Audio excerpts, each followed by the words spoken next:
হাসনাত কারিম ভাই, আমাদের কিছু প্রশ্ন আপনাদের দুজনের জন্যই আছে, কিন্তু আমাদের প্রথম প্রশ্নটা আমরা ব্যারিস্টার ফারহানাকে করতে চাই। একই প্রশ্ন, আপনার মতামত শুনবো, সেটা হচ্ছে ব্যারিস্টার ফারহানা বক্তব্য দেওয়ার পরে।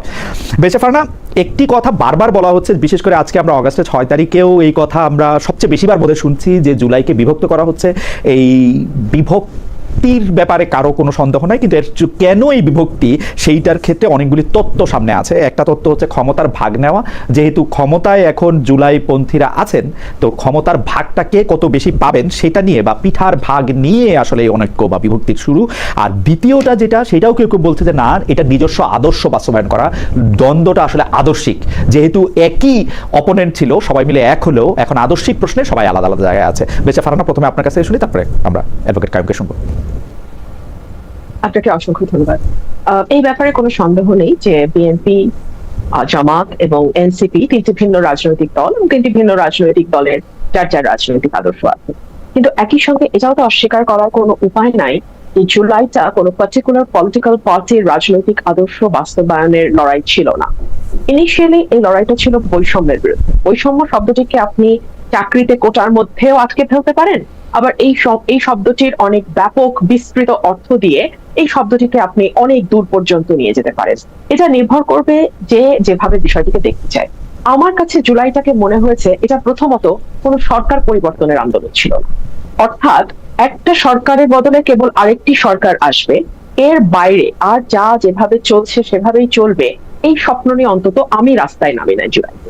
আমার যেটা স্বপ্ন ছিল, আমার মনে হয় আমার মতো আরো লক্ষ লক্ষ তরুণের একই স্বপ্ন ছিল, যে বাংলাদেশে একটা প্রকৃত অর্থে জনগণের ক্ষমতায়ন ঘটবে এবং একটা সহি নির্বাচনের মাধ্যমে আমরা মোটা দাগে, যেটা 90 উত্তর একটা মোটা দাগের গণতন্ত্র আমরা প্রতিষ্ঠা করতে পেরেছিলাম, জনগণের একটা সরকার আমরা কায়েম করতে পারবো। একই সঙ্গে আমাদের স্বপ্ন ছিল যে যেই অন্যায়গুলো আমরা 15 বছর হতে দেখেছি, সেটা মানবাধিকার লঙ্ঘন হতে পারে, সেটা অর্থনৈতিক ভয়াবহ রকম যেই দুর্নীতি দুঃশাসন হয়েছে সেটা হতে পারে, সেটা গোষ্ঠীতন্ত্র হতে পারে, সেটা নিজস্ব মানুষের হাতে রাষ্ট্রের সকল ক্ষমতাকে পুঞ্জীভূত করা হতে পারে, প্রতিষ্ঠানগুলোকে ভেঙে ফেলে দিয়ে একেবারে সবকিছুকে এক ব্যক্তির হাতে নিয়ে আসবার যে প্রবণতা, সেটা হতে পারে। এই সকল কিছু থেকে আসলে বাংলাদেশের মানুষ মুক্তি চেয়েছিল, এবং এই সকল কিছুকে যদি আপনি এক ফ্রেমে আনেন এবং আপনি যদি রাজনৈতিক দলগুলোর সঙ্গে আলাপে বসেন, প্রাথমিকভাবে এই যে চাওয়াগুলো, বেসিক যে চাওয়াগুলো, এই ব্যাপারে কিন্তু কোনো দল বলতে পারবে না যে এটা আমার রাজনৈতিক দলের আদর্শ না। কোন দল কি বলতে পারবে আমরা ভোট চাই না? কোন দল কি বলতে পারবে যে আমরা মানুষের অধিকারে বিশ্বাস করি না? কোন দল কি বলতে পারবে আমরা একটা বৈষম্যহীন সমাজ নির্মাণ করতে চাই না, কিংবা আমরা দুর্নীতিকে আমরা দুর্নীতিকে গ্রহণ করি? কোন দল তো আসলে এটা বলতে পারবে না। তো আপনি যদি মোটা দাগে জুলাইকে বড় অর্থে দেখেন, বড় ক্যানভাসে আমরা দেখি, তাহলে আমরা দেখবো যে এখন আপনি যদি এটাকে আদর্শের লড়াইটা বলেন, আমি বলবো সেটা একেবারেই ভুল। কারণ দলগুলোর কোনোটার আদর্শের সাথে জুলাইয়ের মূল স্পিরিটের কিন্তু কোনো দ্বন্দ্ব নাই। তাহলে সমস্যাটা হচ্ছে কোথায়? সমস্যাটা হচ্ছে, আমরা দেখলাম জুলাই পরবর্তীতে যেই স্লোগানগুলো দেয়ালে লেখা হয়েছিল, যেই স্লোগানগুলো মিছিলে উচ্চারিত হয়েছিল, যেই আওয়াজটা আমরা সাধারণ গণমানুষের মুখে মুখে শুনেছিলাম, সেটা ধীরে ধীরে ধীরে ধীরে ফিকে হয়ে যেতে থাকলো, এবং সেই জায়গাটা দখল করলো মব, সেই জায়গা দখল করলো উগ্রপন্থা, সেই জায়গা দখল করলো মেয়েদেরকে ধীরে ধীরে কোণঠাসা করে ফেলা, সমাজের প্রান্তিক মানুষগুলোর উপরে আরো বেশি কড়া নজরদারি করা। আমরা দেখলাম যে সেই জায়গাগুলো, যেই জায়গাগুলোর স্বপ্ন নিয়ে একজন হেজাব পরা মেয়ের সঙ্গে একজন প্যান্ট এন্ড টি শার্ট পরা মেয়ে পথে নেমেছিল, সেই জায়গাটা আস্তে আস্তে ফিকে হয়ে যেতে যেতে একেবারে নাই হয়ে গেল। তো জুলাইয়ের প্রথম কয়েক মাসের মধ্যে আমরা বুঝে গেলাম, মানে অগস্টের 5 অগস্টের পরে কয়েক মাসের মধ্যে আমরা বুঝে গেলাম যে এই রাজনৈতিক মাঠে নারীদের অবস্থান ভীষণ রকম নাজুক। এই রাজনৈতিক মাঠে একটা বিশেষ গোষ্ঠীর মতের বাইরে যারা ধর্ম এবং রাজনীতিকে ধারণ করে, তাদের জায়গাটা খুব সীমিত। আমরা বুঝে গেলাম এখানে বিভিন্নভাবে সংখ্যালঘু মানুষের জায়গাটা খুব সীমিত। তো আমার মনে হয় না এটার সাথে আদর্শের কোন রকম কোন সংযুক্ততা আছে। জি খালেদ ভাই, বেঁচে না, আমি চট করে শুধু প্রশ্নটা পড়ি। আপনি যেগুলিকে মব বলতেছেন, যেগুলিকে উগ্রপন্থা বলতেছেন, বা সংখ্যা গুরুদের তুষ্টিমূলক রাজনীতি বা অবস্থানের কথা বলতেছেন, বাংলাদেশের বেশিরভাগ মানুষ যদি সেটা চায়, আপনি সেইটা কেন উপর থেকে ঠেকাবেন? আপনার যে দেখার দৃষ্টিভঙ্গি, তার থেকে যদি বাংলাদেশের বেশিরভাগ মানুষের দেখার দৃষ্টিভঙ্গি আলাদা হয়, তাহলে আপনি কেন সেটা মানবেন না? আপনি তো গণতন্ত্রের পক্ষের লোক, আপনি তো চান যে বেশি মানুষের কথাই মানা হোক। একদম তাই, আমি আপনার সাথে শতভাগ একমত। কিন্তু মজাটা হচ্ছে যে যারা, আমি যাদের কথা এতক্ষণ বলছিলাম, উগ্রপন্থা বা নারীর প্রতি যারা এক ধরনের বিশেষ মনোভাব পোষণ করে, তারা কিন্তু সংখ্যায় খুব বেশি না। তাদের হইচইটা হয়তো অনেক বেশি, সামাজিক যোগাযোগ মাধ্যমে তাদের প্রেজেন্সটা হয়তো অনেক বেশি, কিন্তু আমি যেটাকে সেইন পলিটিক্স বলি, আমি যেটাকে সুস্থ ধারার রাজনীতি বলি, সেটার সমর্থনকারী মানুষের সংখ্যা বেশি। যদি এটা না হতো তাহলে কিন্তু হয়তো নির্বাচনের ফলাফলটা অন্যরকম কিছু হতে পারত। এবং নির্বাচনের আগে আগে কিন্তু সেই ধরনের একটা ভাইবও বাংলাদেশের মাটিতে দেওয়ার চেষ্টা হয়েছে। এবারে নির্বাচনটা এমন কি হইতে পারে না যে তারা বেশি ভোট বিএনপিকে দিছে, কিন্তু তারা বিএনপিকেও সেরকমই দেখতে চায়, মানে বিএনপিকেও একটা সময়, মানে যে বিএনপিকে জি I know what you mean. জি বিএনপি কে এখানে তার রাজনীতিটাকে ঠিক করতে হবে। বিএনপি কি করতে চায়?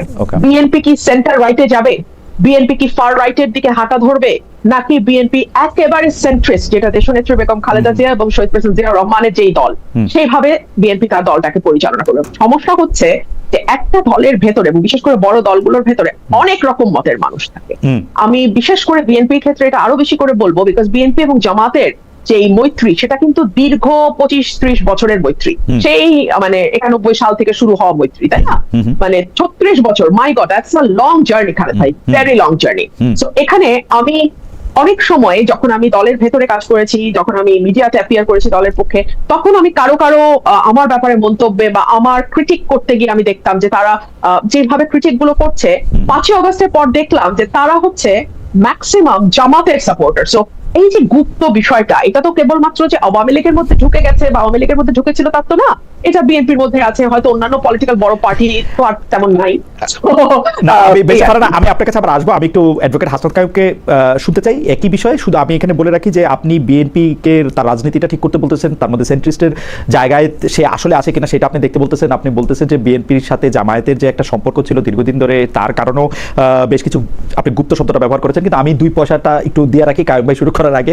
আমি দেখছি যতক্ষণ পর্যন্ত বিএনপি স্বাধীনতার কথা, বাংলাদেশের 71 সালের কথা, তাদের দলের প্রতিষ্ঠাতা জিয়াউর রহমানের মুক্তিযুদ্ধ অবদানের কথা যত বেশিবার বলে, বা বাংলাদেশের স্বাধীনতার যে বিভিন্ন সিম্বল, প্রতীক, এগুলি আছে না, এগুলির কথা বললে তারা বেশি নিন্দা ঝড়ের মধ্যে পড়ে। কিন্তু তারা তো আবার কিছুটা জামায়াতে ইসলামের পক্ষে, বা যারা বাংলাদেশে বেশি ধর্মাশ্রয়ী দলগুলির পক্ষে যারা কথা বলে, তারা অনেক তালি বা বাহবা পায়।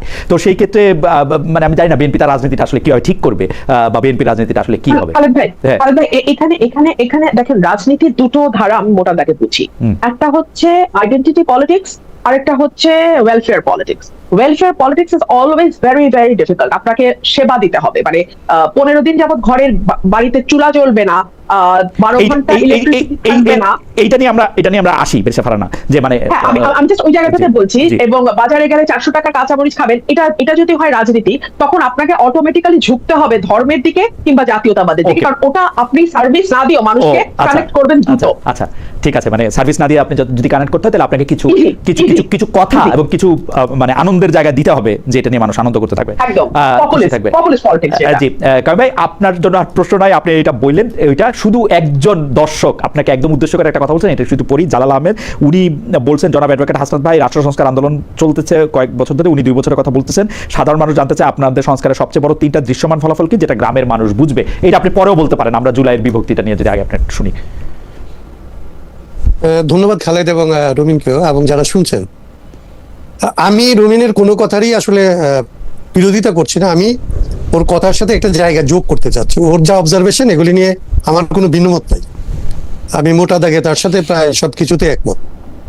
আমার যেটা ভিন্নমতের জায়গা না, যেটা আসলে যোগ করার জায়গা, সেটা আমি বলতে চাই যে এই যে জুলাইটা বিভক্ত হইলো, এটার ধরে আমরা 2 ভাবে দেখতে পারি। একটা হচ্ছে যে ঘটনা দিয়ে মনে করতে পারি যে এ তাকে গালি দিল, এই ডান দিকে চলে গেল, এই বাম দিকে চলে গেল, এরকম একভাবে এই বিষয়টাকে দেখা যেতে পারে, ঘটনা সাজায় বাহির থেকে যেটা মনে হয়। আর একটা হচ্ছে যে বাংলাদেশের রাজনীতিতে রুমিন প্রথম থেকে যেটা বলছিল, যে বাংলাদেশের রাজনীতিতে রুমিন থেকে আমি, কিংবা আমি থেকে ধরেন একটা অনেক বেশি ধরেন ডানের দিকের একটা মানুষ, সবাই মিলে একটা জায়গায় এবার বাংলাদেশে আমরা একমত হয়েছিলাম। সেটা হচ্ছে যে কেবলমাত্র হাসিনার বিদায় না, হাসিনা হয়ে ওঠে যে শাসনতন্ত্রের উপরে দাঁড়ায়া যে ব্যবস্থাটা আসলে হাসিনাকে ফেসিবাদে পরিণত করে, ক্ষমতার বাইরে থাকলে যে হাসিনাকে আপা বলা যায়, এবং তারপরে হাসিনা ক্ষমতায় যাওয়ার পরে যে আসলে দানব হয়ে ওঠে, এইটুকু যে জায়গা, এই জায়গাটার আসলে একটা পরিবর্তন লাগবে। এটা নিয়ে আমাদের মধ্যে একটা ঐকমত্য তৈরি হয়েছিল।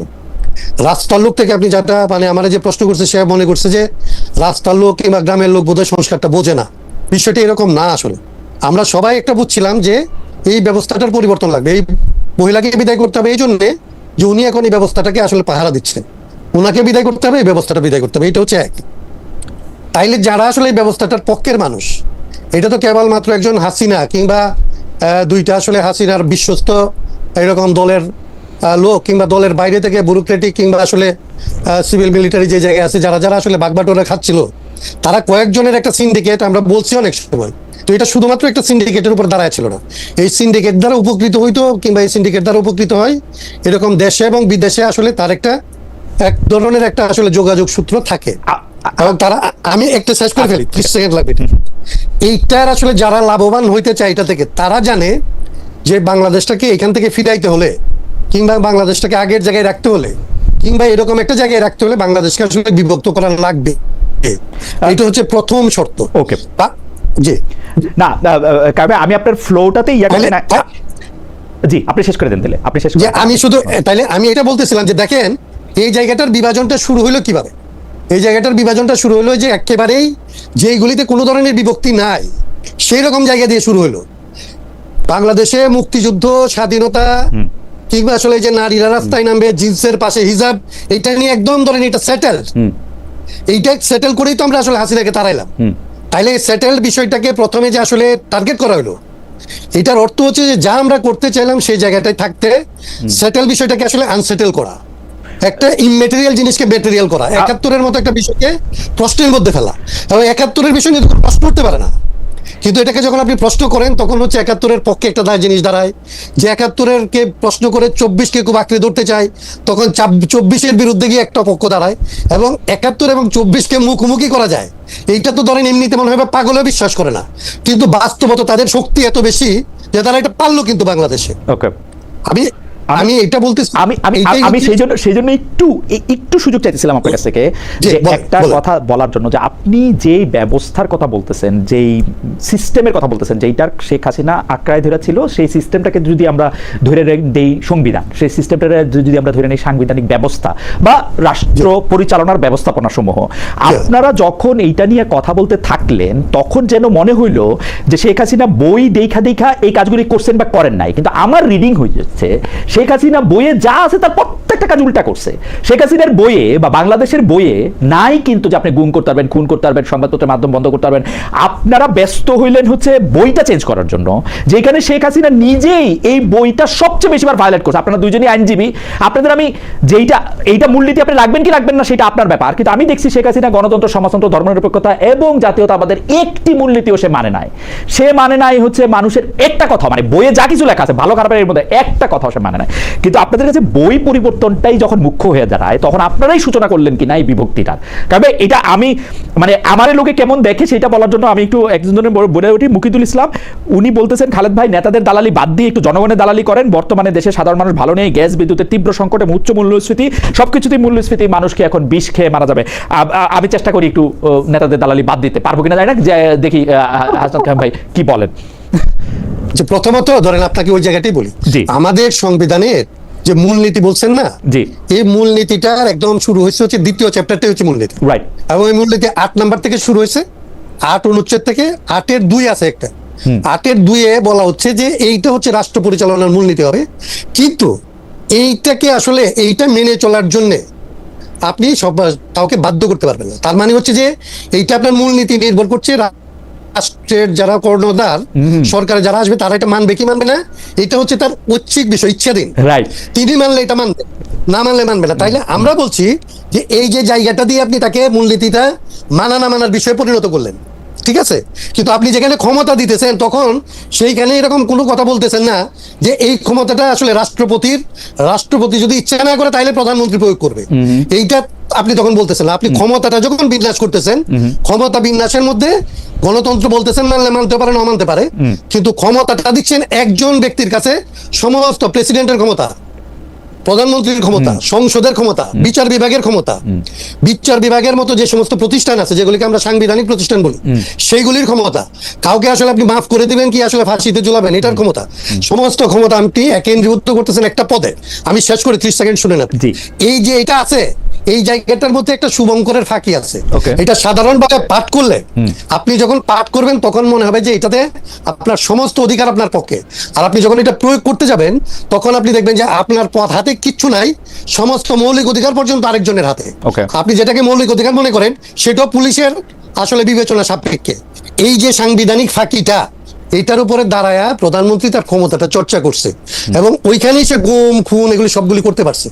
আপনি, আমি এইটা বলে শেষ করি, তাইলে এইটাকে যখন আমরা বললাম তখন আমরা কিন্তু বললাম না যে বইটাই সবকিছু, আমরা বললাম যে বইটা এবং এটার যে সাথে আইন কানুন, এবং যেটা তখন আমরা বলতে পারলাম না। আপনার প্রশ্নটা আমি নিচ্ছি এই জন্য যে আমরা যখন রাষ্ট্র চিন্তা করি তখন আমরা বলছিলাম আমাদের স্লোগানটা হবে রাষ্ট্র, রাজনীতি এবং অর্থনীতি সংস্কার করতে হবে।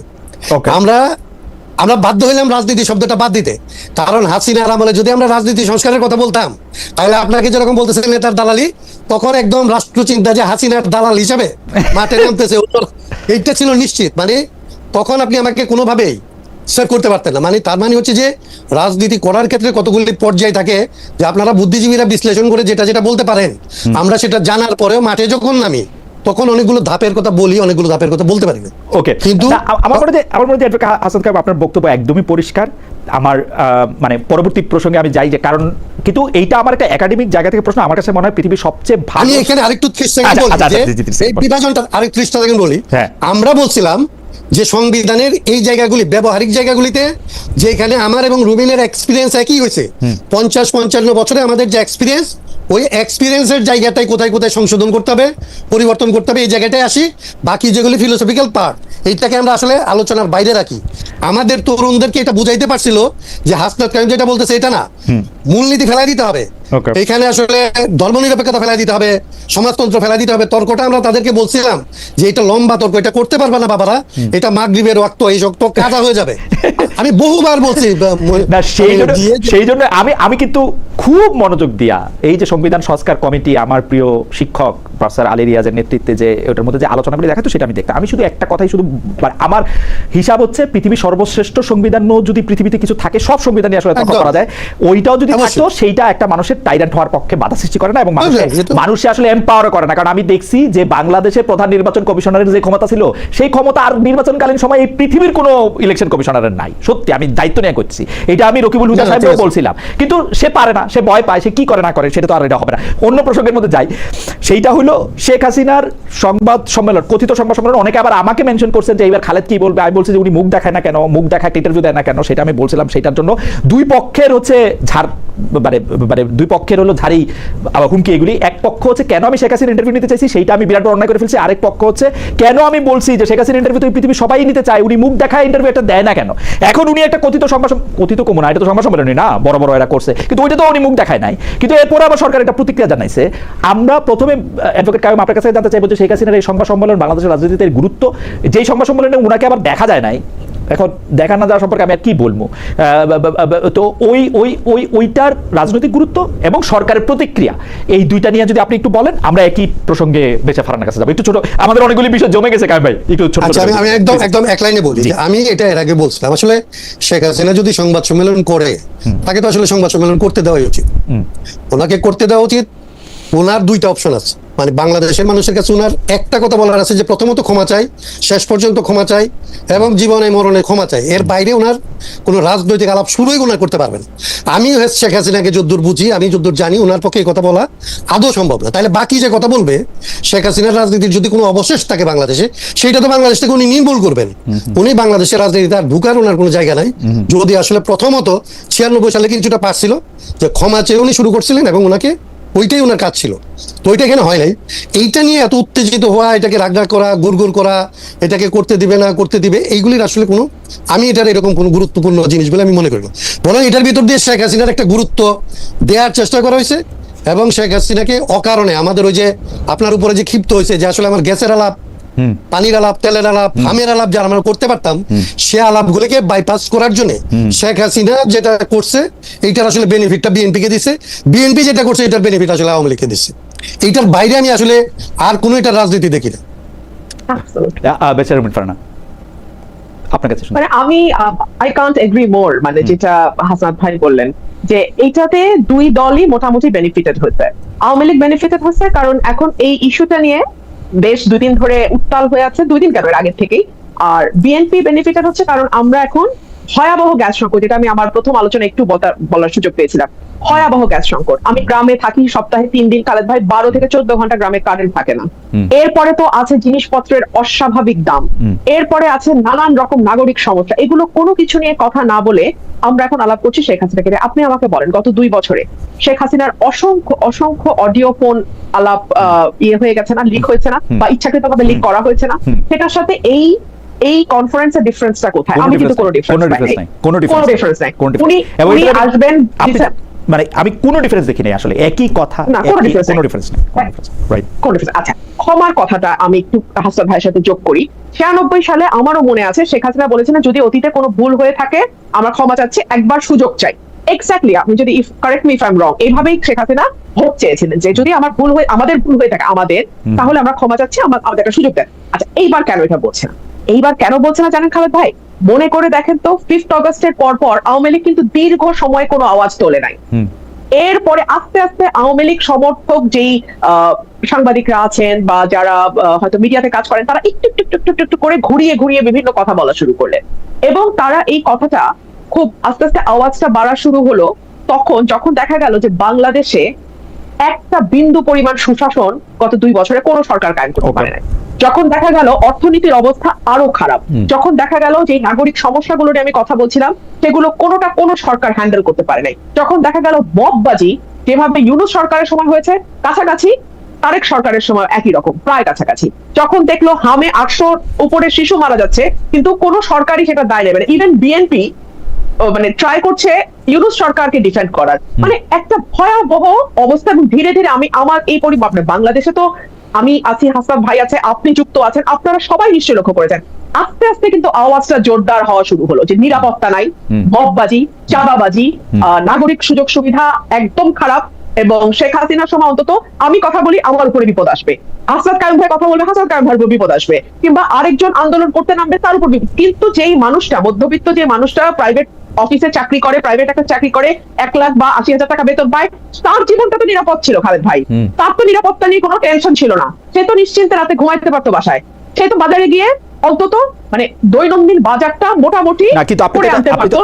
কিন্তু আপনি তো বেশি ফার না, আপনি তো একটা স্বাভাবিক অবস্থার কথা বলতেছেন, কিন্তু মানুষ তো আসলে বিপদে পড়ে, তার জরুরি চিকিৎসা প্রয়োজন হয়, তার বিরুদ্ধে তার কোনো একটা মামলা পরিচালিত হতে পারে, তার আপন ভাই কর্তৃক বা নেইবার কর্তৃক, মানে যে কোনো কিছু যেটা বোল্ড ফ্রম দ্য ব্লু, একদম সাধারণ মানুষেরও এরকম নানা ধরনের ঘটনা ঘটে, তখন তো সে দেখতো যে সে বিচার পায় না, পুলিশ তার পক্ষে কথা বলে না। সে যদি আওয়ামী লীগ না করতো বা বিএনপি না করতো তাহলে তার আসলে কোনো জায়গা নাই বাংলাদেশে।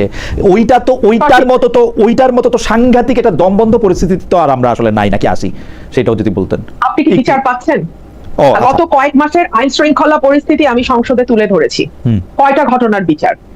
আপনি আসেন মামলা, আগেও আমরা দেখেছি বিএনপির নেতা কর্মীদের নাম হরে দরে সবার নাম দিয়ে লাস্টে 100 অজ্ঞাতনামা, এবং সেই 100 থেকে 500 একই রকম আছে। তাহলে বেঁচে পারে না, আপনি একটু একই রকম আছে, তাহলে আমরা কি এইটা হাসান কায়েমের কাছে শুনবো যে একই রকম আছে কিনা, বা দুর্ভোগটা একই রকম আছে, দুর্ভোগটা একই রকম আছে, সেই মামলা বাণিজ্য, সেই শোন অ্যারেস্ট, সেই মানে ঘটনা ঘটুক না ঘটুক বিরোধী দলের নামে মামলা, সেগুলো চলতেছে। On the top of that যুক্ত হয়েছে ভয়াবহ রকম চাঁদাবাজি, নিরাপত্তাহীনতা, যুক্ত হয়েছে আইন শৃঙ্খলা পরিস্থিতির অবনতি, এগুলো হচ্ছে নিউ এডিশন।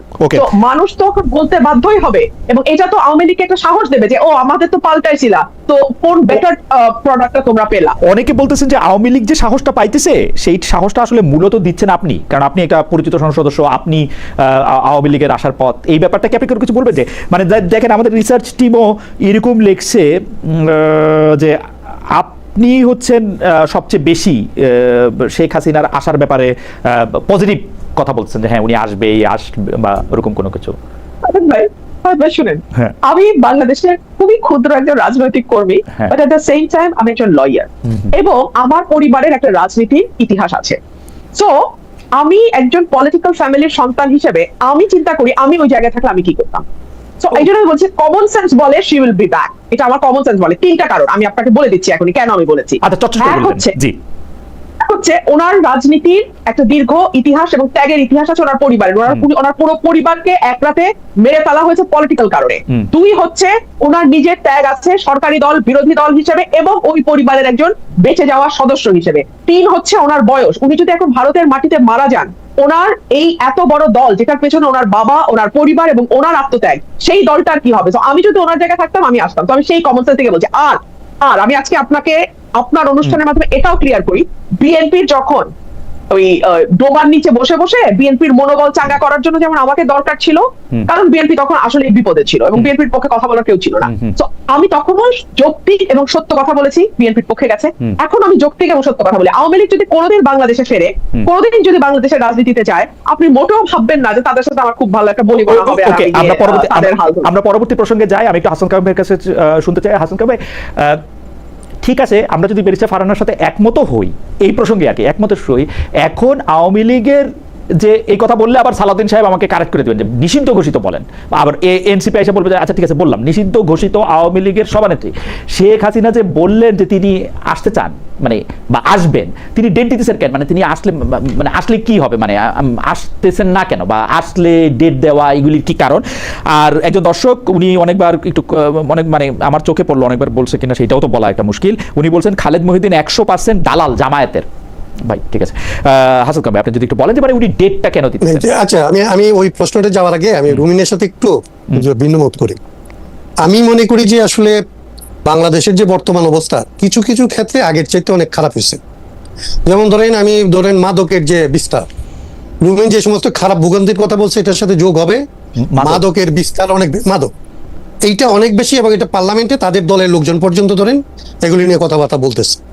ভাই আরেকটা বলি, আমার কাছে বেশি লোক বলতেছে জুয়া খেলে নাকি মানুষ, কি টাকা টোকা দিয়া ওই যে জুয়া খেলে, ওইটা একটা অনলাইন জুয়া, একটা অসম্ভব ব্যাপার হচ্ছে। জি, আরেকটা হচ্ছে মাদকের বিস্তার। এটা হচ্ছে যে আমি আমার গ্রামে রুমিত এলাকায় থাকে, আমিও যাই, আমার গ্রামে এরকম দেখছি যে বাপ মায়ে গরু বিক্রি করছে, সেই টাকাটা মাদকাসক্ত সন্তান নিয়ে যাওয়ার জন্য মাকে মারধর করছে। আর অনেক জায়গায় তখন দেখেন যে মাকে মেরে ফেলতেছে, বাপকে মেরে ফেলতেছে। এগুলি বাংলাদেশের সামাজিক কাঠামোর মধ্যে এর আগের যে ধারণাগুলি মানুষ একদমই মানে কল্পনাও করতে পারতো না, সেই সমস্ত ঘটনা প্রতিনিয়ত ঘটতেছে। এটা একটা, তো এইটা যোগ হয়েছে। কিন্তু আমি আবার এটা রুমিনের সাথে যেটা যোগ করতে চাই যে আওয়ামী লীগের আমলে এই সমস্ত যে পথে ঘাটের যে নিরাপত্তা ছিল, কিংবা এরকম একটা স্বস্তিতে মানুষ ঘরে ফিরতে পারতো, শান্তিতে ঘরে ফিরতে পারতো, তার মধ্যে ধরেন আমাকে তুলে নিয়ে যাবে কিংবা রুমিনকে তুলে নিয়ে যাবে, এটাই ছিল। কিন্তু এটার মধ্যে একরামের মতো লোকও ছিল যে মানুষটা আসলে খুন হয়ে যাবে অকারণে, এবং আশঙ্কার মধ্যে ফিরতে পারবে না, আশঙ্কার মধ্যে মানুষ থাকবে।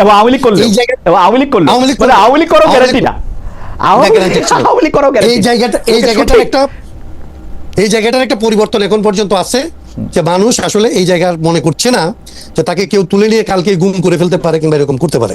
সো এইটা হচ্ছে একটা বড় রকমের চেঞ্জের জায়গা, আমি এটা মনে করি আওয়ামী শাসনের সাথে।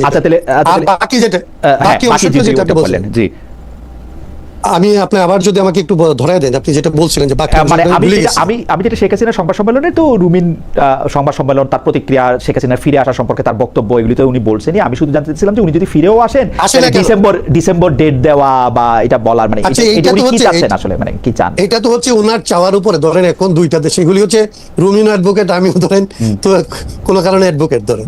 এখন এইটা উনি একটা দেশে যেভাবে গেছে, ধরেন উনি পাসপোর্ট ভিসা টিসা কিছু নিয়ে যান নাই, বা ওনাকে এখন তোকে ভিসা দিবে এরকম উনি একজন সিভিলিয়ানের মতো আসবেন, আসতে পারবেন এরকম তো কোনো ব্যবস্থা নেই। কিংবা ওই যে বাচ্চারা ট্রোল করে যে ওনাকে কোনো একটা বর্ডার দিয়ে ঢুকায় দেওয়া হলো কোনো একটা দেশে অঞ্চলে, এরকম তো না। যদি এরকম হয় সেটার তো হওয়ার কোনো সুযোগ নাই। তাইলে ভারত বাংলাদেশের মধ্যে কোনো না কোনো একটা ব্যবস্থাপনা লাগবে যে উনি আসবে। তার মানে বাংলাদেশ তো চাচ্ছিল যে উনি যেন আসে। আমাদের এনসিপি বলেন, সবার চাওয়াই তো মিলে গেছে। সবার চাওয়া তো হচ্ছে যে উনি এখানে যেন আসে, উনার যেন ট্রায়ালটা উনি ফেস করে। তো ট্রায়াল হয়ে গেছে, এখনো পেন্ডিং ট্রায়ালও আছে। উনি আসলে স্বাভাবিক নিয়মে আইনের পথে ওনাকে যদি বাংলাদেশ চায় এবং ভারত যদি ওনাকে আসলে দিতে সম্মত হয়, তাহলে তো উনি এসে যেভাবে লিগালি ঢুকবার কথা, উনি জেলে ঢুকবেন, ওনার ফাঁসির আদেশ হয়েছে, সেগুলির আসলে উনি আপিলের সুযোগ পাবেন কিনা সেইটাই যাবেন, ওই লিগাল ফাইটটা শুরু হবে। কিন্তু উনি যেভাবে যে আমি অমুক তারিখে আসবো এবং এই কথাগুলি নিয়ে আলাপ হইতে থাকে, এবং এই আলাপগুলি পত্র পত্রিকা টেলিভিশন ছাপতে থাকে, এগুলি নিয়ে আমাদের মতো লোকজন তর্ক করতে থাকে, এটার কোনো অর্থ আমি বুঝি না। আমি বুঝি যে এইরকম মানে বাস্তবতা বিবর্জিত, মানে কোনো ধরনের পদ্ধতিগত আলাপ ছাড়া উনি আসতেছেন এবং উনি ডেট দিয়ে আসবেন। কেউ এখানে তাকে ক্যান্টনমেন্টে আর এই বিমানবন্দরে ঠেকাইতে যাবেন, কেউ না, এই আলাপটা আমি এটা বুঝতেই পারি না। আমি এই আলাপটা এটা তো বোঝার তো কিছু, এই আলাপটার তো আসলে কোনো আলাপ না, এটা তো প্রলাপ। এবার আমরা পরবর্তী প্রসঙ্গে যাই। বেরসা ফারহানা থেকে শুরু করি। বেরসা ফারহানা, এটাও একটু কমন প্রশ্ন যে জাতীয় নির্বাচনের পর থেকে ঢাকা বিশ্ববিদ্যালয়ে প্রায় মুখোমুখি অবস্থানে চলে যাচ্ছে ছাত্রদল ও ছাত্র শিবির। গতকাল না, মানে আসলে আমেরিকার দিনের হিসাবে বাংলাদেশের হিসাবে আরেকদিন আগে জগন্নাথ বিশ্ববিদ্যালয় ঢাকা কলেজ ঢাকা আলিয়া মাদ্রাসার সংঘর্ষে জড়িয়ে পড়েছে, মঙ্গলবার দিন আসলে জড়িয়ে পড়েছে এই দুই ছাত্র সংগঠন। জগন্নাথ বিশ্ববিদ্যালয় ছাত্র শক্তিও বলা যায় যে ছাত্র শিবিরের সঙ্গে ব্যাপারটা বিএনপির যে ছাত্রদল তার বিরুদ্ধেই একটা অবস্থান নিয়েছে। এইটার কারণ বা এইটা এবং শক্তি প্রয়োগটা আমরা খুব দাপটের সঙ্গেই দেখছি। এইটার কারণটা আপনারা আসলে কি দেখেন? এইটা কেমনে ছাত্ররাও মানতেছে বা ছাত্ররা মাইনা নিবে কিনা, বা ছাত্রদের জন্য এটা কি হচ্ছে? একই প্রশ্ন হাসান কায়েম ভাইয়ের জন্য। একটু সংক্ষেপে একটু বলেন বেরসা ফারহানা। মোহাম্মদ ইব্রাহিম খলিলুল্লাহর মন্তব্য একটু পড়ে শোনায়। খালেদের আত্ম অহংকার, বেয়াদবি, এসব তার পারিবারিক শিক্ষা। ওকে, ছাত্রদল ছাত্র শিবির এই কারণে এটা একটু যদি বলেন। এটার একটাই কারণ আমি চোখে যেটা আমার মনে হয় যে দুটো দল বা যেই রাজনৈতিক দলগুলো আছে বাংলাদেশে এই মুহূর্তে, তাদের কারোরই কোনো পরিবর্তন হয় নাই। আমরা 90-এর দশকেও দেখেছি, 80-এর দশকে দেখেছি, 90-এর দশকে দেখেছি, পরবর্তীতে দেখেছি, এবং একটা পর্যায়ে আমরা দেখেছি যে যেই দলটি ক্ষমতায় থাকে তারা অন্য যেই রাজনৈতিক দল, প্রধান প্রতিপক্ষ যে রাজনৈতিক দল এবং তাদের অঙ্গ সংগঠন, তাদেরকে পুরোপুরি বিশ্ববিদ্যালয় এলাকা থেকে একেবারে বিতাড়িত করে দেয়। আমরা দেখেছি হলের কাহিনী, আমরা দেখেছি অন্যান্য জায়গায় যেভাবে ভিন্ন মতকে তারা ক্যাম্পাসের মানে একেবারে দমন করবার জন্য যা যা করে, এটার থেকে আমরা এখনো বের হই নাই। আশা করেছিলাম যে 5ই অগস্টের পর মূল রাজনীতিতে মূল দলগুলোর মধ্যে যেমন পরিবর্তন আসবে, একইভাবে এই দলগুলোর অঙ্গ সংগঠনগুলোর মধ্যেও পরিবর্তন আসবে, বাট সেটা হয়নি।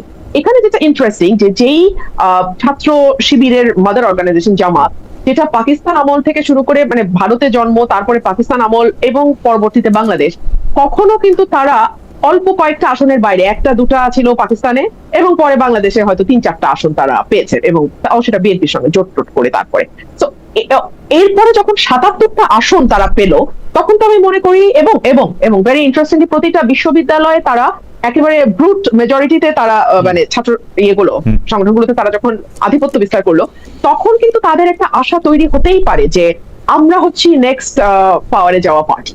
তো নেক্সট পাওয়ারে যাওয়া পার্টি হিসেবে তাদের আধিপত্য কায়েম করা, ক্ষমতার প্রদর্শন করা, এগুলো আসলে খুব অবাক হওয়ার মতনও কিছু না। আর বিএনপি যেটা, তারা তো এত বছর বাংলাদেশের জন্মের পর থেকে তারা দেখে আসছে যে যেই দল ক্ষমতায় থাকে ছাত্র সেই দলে ছাত্র সংগঠনের আধিপত্য থাকে সব জায়গায়।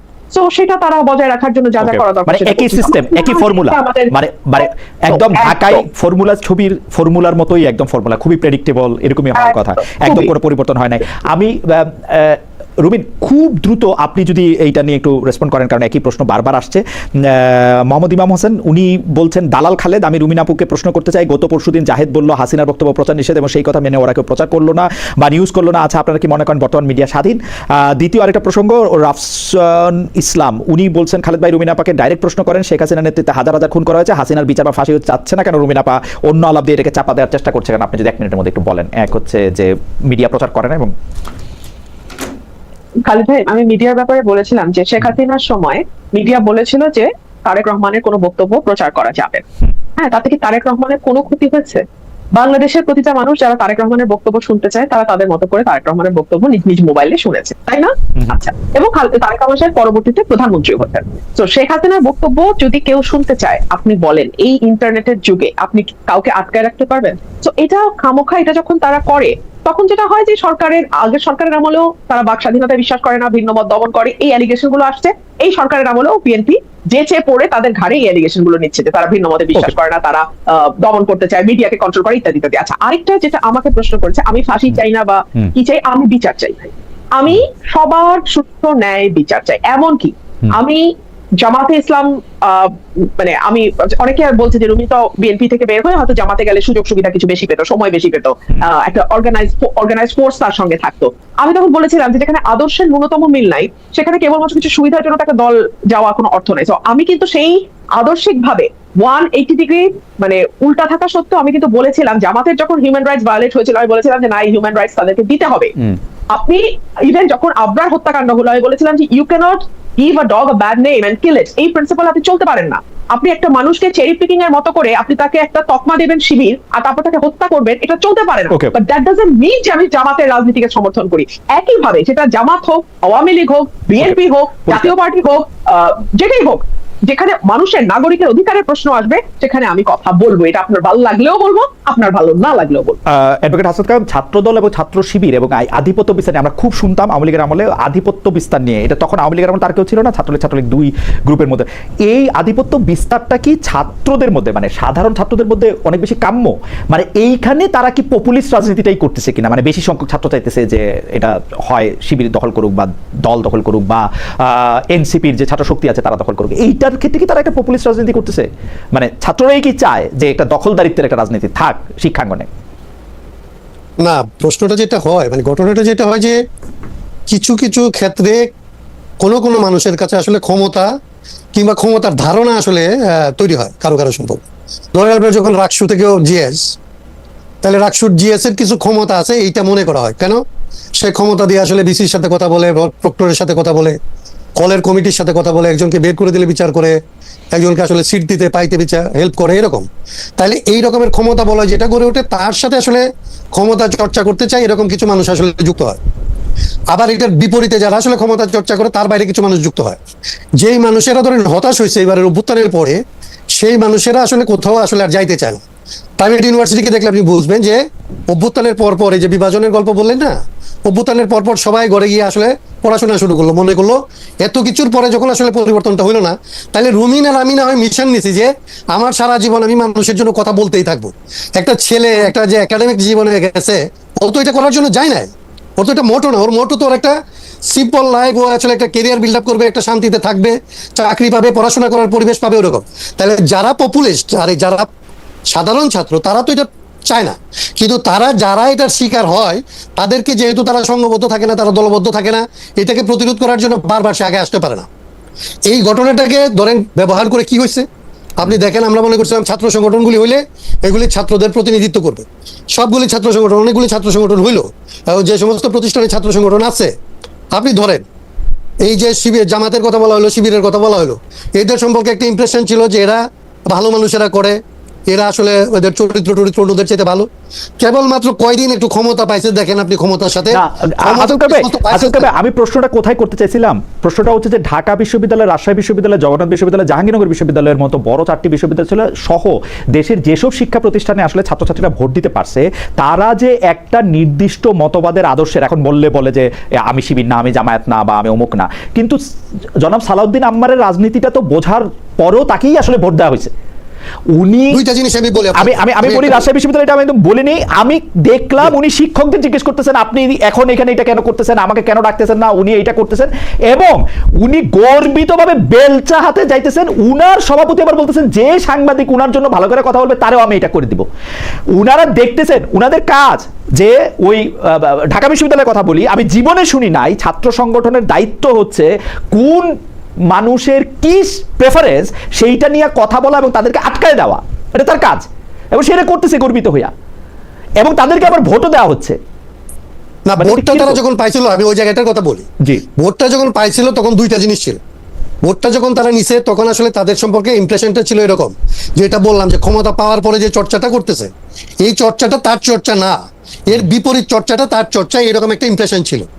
কিন্তু পাওয়ারের পরে আসলে পাওয়ারের যে ক্যারেক্টার, সেই ক্যারেক্টারটা এমনকি জামাতের বেলায়ও বের হয়ে আসতেছে। আমি তো বলি যে আসলে যখন দেখেন এখন আওয়ামী লীগকে কোনো দর্শনকারীদের মধ্যে আওয়ামী লীগ পাবেন না, সব দর্শনকারী হয় জামাত হবে অথবা বিএনপি হবে।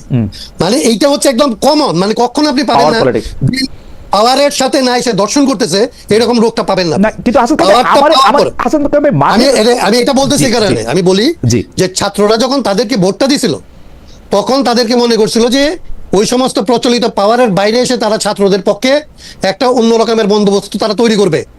কিন্তু রাজশাহী বিশ্ববিদ্যালয়ে আপনি দেখছেন এটা, এখন কালকেই এটা প্রতিরোধ হবে আমি এটা মনে করি না। কিন্তু এইটা আসলে আমি যেটা বলছিলাম যে ছাত্র দলের উচিত ছিল এই পথে না হাইটে তার রাজনীতিটা করা। তো ছাত্রদল তো স্বাভাবিকভাবে সে পাওয়ারে আছে, সে মনে করতেছে পাওয়ার প্র্যাকটিস করবো আমি, তুই আম্বার কেন, তো তুই বেল চালিয়ে গেলে আমি আসলে পিস্তল নিয়ে যাব।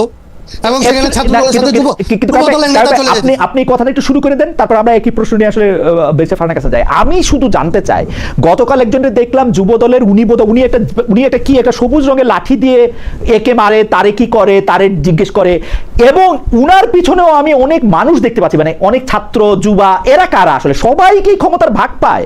মানে কিভাবে একটা লোকের রাস্তায় দাঁড়ায়া জিআই পাইপ দিয়ে আরেকটা লোকরে মারবে সেটা সে বলে, হেলমেট পরে, যুবদলের কি জানি নাম, ওনার নাম ওই যে নয়ন সাহেব, পুরো নামটা ভুলে গেছি। ওই মানে এর পিছনের লোকরা কারা? মানে আপনি তো রাজনীতি করেন, মানে এরা কারা? এরা সবাই কি বিএনপির, সবাই ছাত্র দলের, সবাই যুব দলের?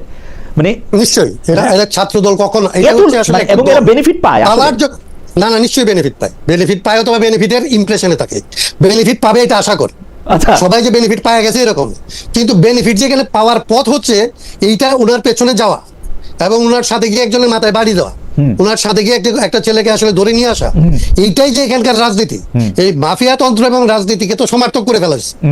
চাঁদাবাজি, ধান্দাবাজি, কিংবা ধরেন এই যে ড্রাগবাজি, সালিশবাজি, এইগুলি সবচেয়ে বড় কথা হলো আইন নিজের হাতে তুলে নেওয়া। আমাকে সবক দিতে আসে, আমি যখন জিজ্ঞেস করলাম যে ভাই আপনাদের এক বড় নেতাকে দেখলাম বা আপনারই দেখলাম রাস্তা আদিয়া তুলে ফেলেন, মানে এটা কিরকম? আমাকে সবক দিতে আসে, তাহলে কি ওই মানে কি আমাকে কি তাহলে কি বিশেষ পাশ দিয়ে পুলিশ হইয়া কইছিলাম যে ভাই আপনি সরকারে গিয়ে করেন এগুলি কি?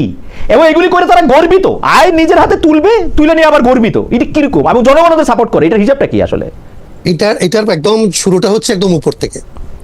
আমাদের রাজনীতিটাকে আমরা মাফিয়াতন্ত্র এবং রাজনীতির মধ্যে কোনো পার্থক্য রাখি নাই।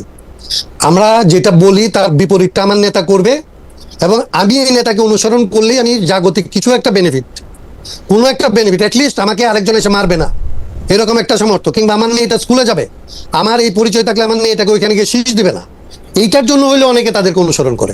মানে দুই রকম ভাবে অনুসরণ করে, একটা হচ্ছে আমি অমুকের মেয়েকে তুলে নিয়ে আসবো তাইলে করি, আর একটা আমি মনে করি যে ক্ষমতাটা যেহেতু তার হাতে, তাহলে তার সাথে থাকলে আমার মেয়েটা স্কুলে যাওয়ার সময় নিরাপদে যাবে। এইটারই সংস্কারের কথাটার জন্য আসলে রুবিন যেটা বলছিল প্রথমে, যে বাংলাদেশের মানুষ এইরকম অবিশ্বাস্যভাবে আসলে বন্দুকের সামনে দাঁড়াইলো, এটা দাঁড়াইছিল এই আশা থেকে, কিন্তু আমরা গত 2 বছরে এটাকে একদম সাকসেসফুলি এটা মিথ্যা প্রমাণ করতে পারছি।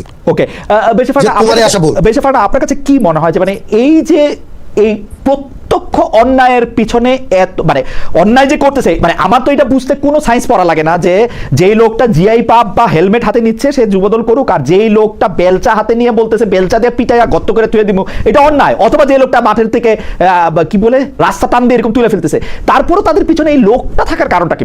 মানে এইটার ফিলোসফিটা কি? মানে আমি ভালো খারাপ ন্যায় অন্যায় আমি এটা বললাম না, কিন্তু জনগণ তো তাদের সমর্থন করতেছে এইটা বলা। আমি একটু আরেকটা দর্শকের একটু মতামত পড়ি। উনি বলতেছেন খালেদ নিজেই সমালোচনা, তার নামটা পড়তে পারতেছি না পুরোপুরি, RH.info, খালেদ নিজেই সমালোচনা নিতে পারে না, ওনাকে কেউ সমালোচনা করলে উনি খুবই বিরক্ত হন। বেঁচে ফারানা, আপনি যদি একটু বলতেন যে তাদের পিছনেও আসলে অনেক জনসমর্থন নাকি, এই রাজনীতি, এইটাই রাজনীতি এখনকার বা সব সময়? খালেদ ভাই, আমরা আসলে অর্থনীতিতে ট্রিকল ডাউন বলে একটা কথা আমরা শুনি, তাই না, যে উপর থেকে আস্তে আস্তে চুয়ায় নিচে পড়ে। ঠিক একই জিনিস রাজনৈতিক দলগুলোর মধ্যে হয়। একদম পদে যারা থাকে তাদের কাছ থেকে তারা পায় আরো বড় নেতার কাছ থেকে, জেলা পায় কেন্দ্র থেকে, কেন্দ্র পায় আরো উপর থেকে, আর নিচে যারা আছে তারা পায় জেলা থেকে, উপজেলা, উপজেলা থেকে ইউনিয়ন, ইউনিয়ন থেকে ওয়ার্ডে যায়। আচ্ছা, এখন এই যে ট্রিকল ডাউন করা অর্থ, এটার উৎসটা কি? এটার উৎসটা চাঁদাবাজি, এটার উৎসটা কমিটি বাণিজ্য বড় দলগুলোতে, এটার উৎসটা ক্ষমতায় থাকলে বিভিন্ন জায়গায় জোর জবরদস্তি করে এর ব্যবসা দখল, তার জমি দখল, তার অন্য বাড়ি দখল, ইত্যাদি ইত্যাদি। এবং এই যে একটা আনহোলি নেক্সাস তৈরি হয়, আপনি যেটাকে জনসমর্থন বা জনগণ বলছেন, আই এম সরি, না একদম না, কারণ ভাই ডোন্ট মিসআন্ডারস্ট্যান্ড দেম অ্যাজ জনগণ ও জনসমর্থন, নট অ্যাট অল। ওরা হচ্ছে কিছু সুবিধাভোগী। আপনি আমাকে বলেন, মানুষ রাজনীতি কেন করে?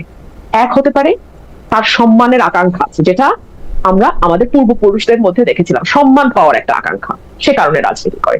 2 হচ্ছে এরপরে 80-র দশক এবং 90-এর দশকের পর থেকে আমরা দেখলাম এটা টাকা বানানোর সবচেয়ে সহজ মেশিন, এবং এই টাকা বানাতে রাজনীতিতে ঢুকতে আপনাকে কোনো বিনিয়োগ একটা কথা একটু আপনি সুযোগ দিলে একটা কথা, আপনি বলতেছেন যে এরা সবাই সুবিধাভোগী, কিন্তু আমি তো দেখি ধরেন মাজার ভাঙতে যে যাচ্ছে এটার কি সুবিধা?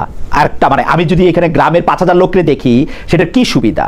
আমি যদি দেখি যে মাজার ডিফারেন্ট, আচ্ছা আচ্ছা, মাজার ডিফারেন্ট। আচ্ছা, ঘেরাও করে মাজার বিচারক চেঞ্জ করা হচ্ছে, এইটাতে যা যেই 30,000 লোক এটাতে অংশগ্রহণ করতেছে তাদের কি সুবিধা?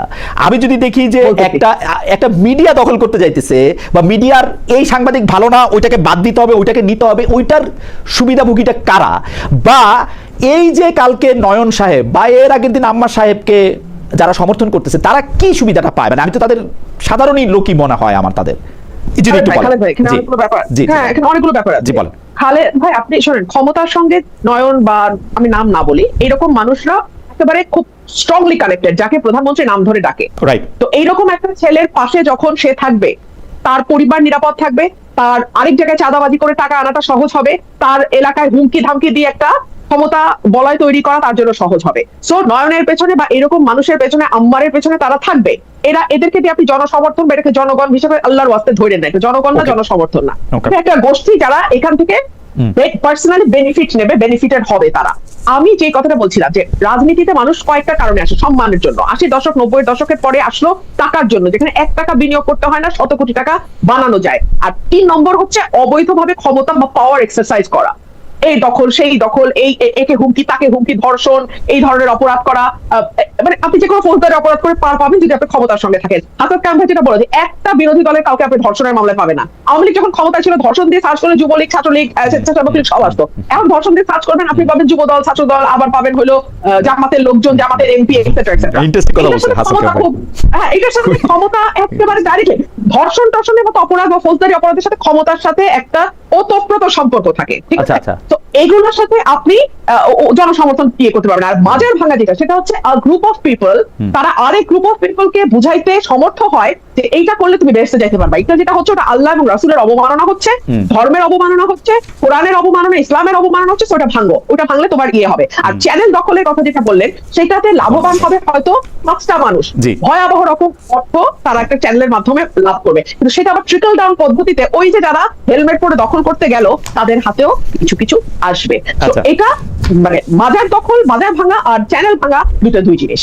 ওকে, মাজার বাজার চ্যানেল তিনটাই পিছনে 3 রকম। আমার কাছে মনে হয় যে আমার মতো দর্শকদের কাছেও ব্যাপারটা পরিষ্কার হয়েছে। হাসান ভাই, আপনি কি এই প্রসঙ্গে এক লাইন বলবেন? তাহলে আমরা একটু পরবর্তী প্রসঙ্গে জানতাম যে আপনি এই কারণ স্পেসিফিক 3টা বিষয় সামনে আসছে আর কি 3 রকম ভাবে, যদিও আপনিও বলছেন যে এটার সাথে না, আমি তো রুমিনের সাথে আমি একমত, কিন্তু যেটা হয় যে আমি এটার সাথে কেবলমাত্র আরেকটা অংশকে যুক্ত করি, যে একটা তো হচ্ছে যারা সরাসরি বেনিফিটেড হওয়ার জন্য করে কোনো না কোনো ভাবে। এমনকি আপনি যেখান থেকে দেখতেছেন বিষয়টা এরকম না। রুমিন যেটা বললো যে একজন ক্ষমতাসীনের সাথে আমার ছবি আছে, এইটার আসলে একটা মার্কেট ভ্যালু আছে, ওইটা দিয়েও আমি আসলে অনেক একদম। এটা একটা কিন্তু গুরুত্বপূর্ণ বিষয় হয়ে গেছে। জনগণ তো একসময় ক্ষমতাসীনই আদা পয়সা দিয়ে পাত্তা দেয় না। ক্ষমতাসীনের লোক এক লোকের ছবি আছে, ওইটারে এত হুজুর বলার দরকার। এইটা হচ্ছে জনগণকে যখন ধরেন মানে সত্যিকারের অর্থে যখন আসলে ধরেন তার মধ্যে একটা উল্লস চেতনা এসে ভর করে এবং সে যখন সংগঠিত হয়, এককভাবে আসলে সাধারণ অবস্থার মধ্যে মানুষ এরকম একটা ঝুঁকিপূর্ণ কাজে যেতে চায় না। এটা করতে পারে কেবলমাত্র তখনই যখন আসলে তার মধ্যে ঐক্যটা তৈরি হয়। এবং আমি প্রথম যেটা বলছিলাম যে এইটা যাতে না হয় সেই জন্যই বিভাজনটা লাগে। শাসন করার জন্য ব্রিটিশদের এই ডায়ালগ মানে ওই ভ্যাকসিন এখনো পর্যন্ত তার চেয়ে অনেক বেশি মাল্টিপ্লাই হয়েছে। এখন ধরেন পাড়ায় পাড়ায় বিবাদ, গ্রামে গ্রামে বিবাদ, এলাকায় এলাকায় সব রকমের ধর্মে মাঝাবে